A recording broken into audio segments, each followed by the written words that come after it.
हाय नमस्ते। Love infinite channel में एक बार फिर से आप सभी का हार्दिक स्वागत है।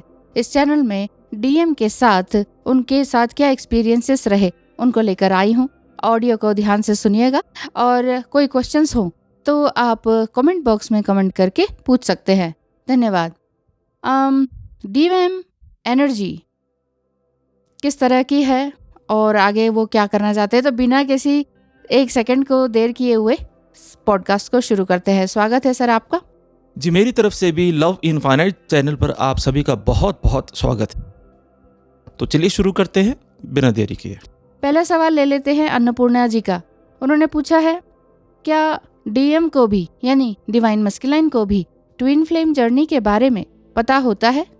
क्या वो भी अपनी ट्विन फ्लेम को हमेशा याद करते हैं? जरा इस पर प्रकाश डालिए। क्या डीएम को भी टीएफजे के बारे में पहले से पता होता है? शुक्रिया अन्नपूर्णा जी, धन्यवाद सवाल के लिए। और धन्यवाद लक्ष्मी जी आपका भी इस क्वेश्चन को पूछने के लिए। देखिए, याद तो उन्हें किया जाता है जो भुलाए जा चुके हों। जो दिल में रहते हैं उन्हें याद करने की ज़रूरत ही क्या है। टीएफजे के बारे में ज़्यादा पता तो नहीं था, बट सोल कनेक्शन ज़रूर फील होता था। ये कंसेप्ट तो मैडम आपसे ही मुझे पता लगा।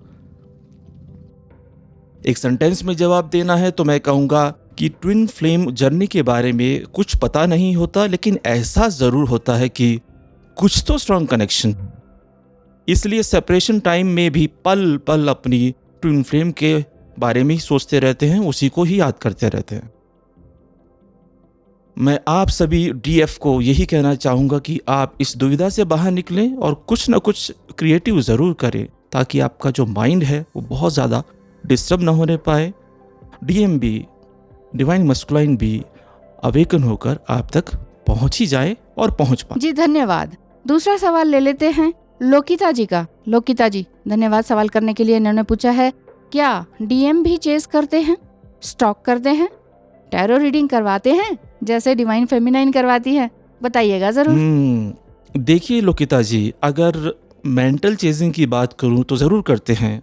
हाँ, स्टॉक भी करते हैं कभी कभी, बट अक्सर इन सब सिचुएशन से भागना ही चाहते हैं, क्योंकि ये सब पसंद भी नहीं आता और लाइफ भी ऐसा लगता है कि स्टक हो गई है।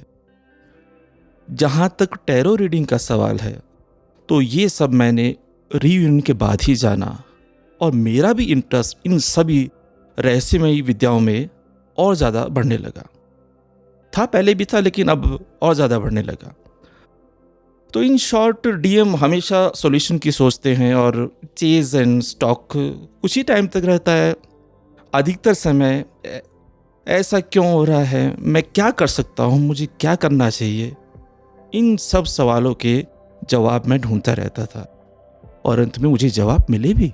जी हाँ। चलिए अब एक थर्ड क्वेश्चन ले लेते हैं फरीना जी का। इन्होंने पूछा है, थर्ड पार्टी में कैसा फील करते थे? थर्ड पार्टी के क्वेश्चन को स्किप मत कीजिए, जरूर सवाल ले लिया है। उन्होंने ये पूछा है कि थर्ड पार्टी में जब आप थे, थर्ड पार्टी का मतलब ये बता देती हूँ जो कि नए व्यूअर्स हैं या सब्सक्राइबर हैं। थर्ड पार्टी का मतलब है कि आपके और आपके डिवाइन मस्कुलाइन के बीच में कोई भी पर्सन वो थर्ड पार्टी हो जाती है जो आपके खिलाफ हो। तो उस समय में डिवाइन मस्कुलाइन कंफर्टेबल फील करते थे या अवेकन्ड फील करते थे?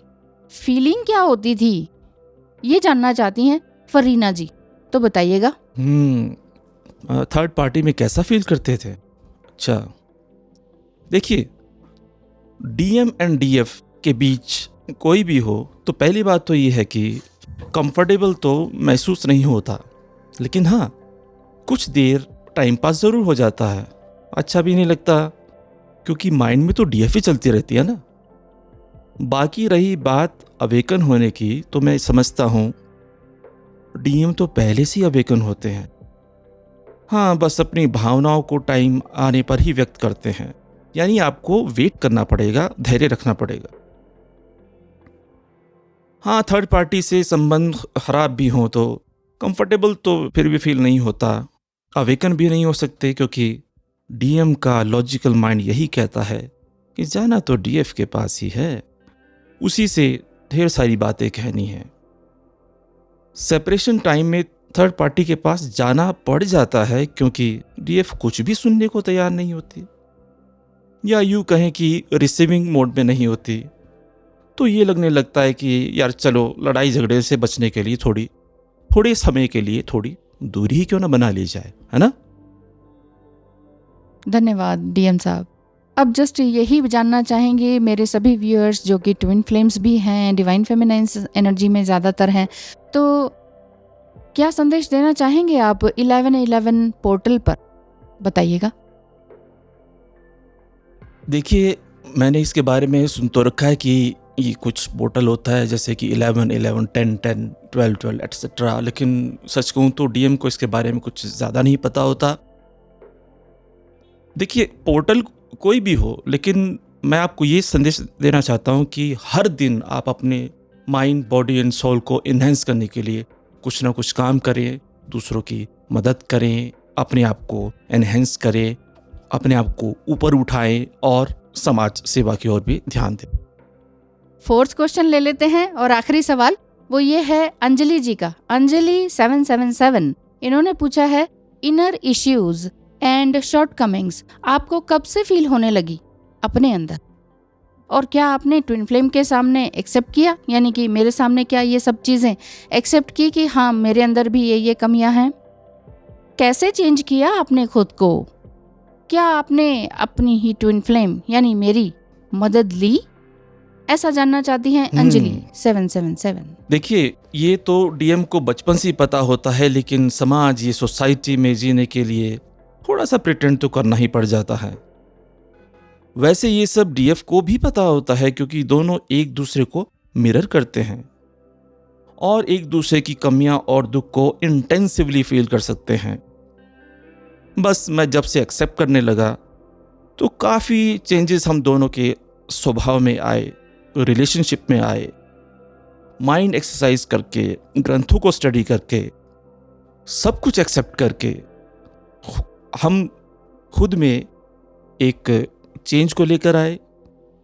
हाँ, टीएफ की भी मैंने बहुत मदद ली। देखिए, दोनों एक दूसरे को डायरेक्ट एंड इनडायरेक्ट वे से मदद करके ही हील करते हैं और अपने सोल मिशन को फुलफिल करते हैं, पूरा करते हैं। धन्यवाद है नेगी सर आपका लव इनफाइनाइट चैनल में आने का और उन लोगों को ये सब कुछ बताने का कि डिवाइन मस्कुलाइन एनर्जी चाहे वो मेल बॉडी में हो या फीमेल बॉडी में हो, वो किस तरह का सेपरेशन टाइम में या इन सभी थर्ड पार्टी के सिचुएशन में किस तरह का फील करते हैं, बताने के लिए बहुत बहुत धन्यवाद।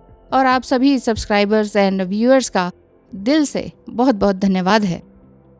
जी, आप सबका भी बहुत बहुत धन्यवाद और आपका दिन शुभ हो। Good bye.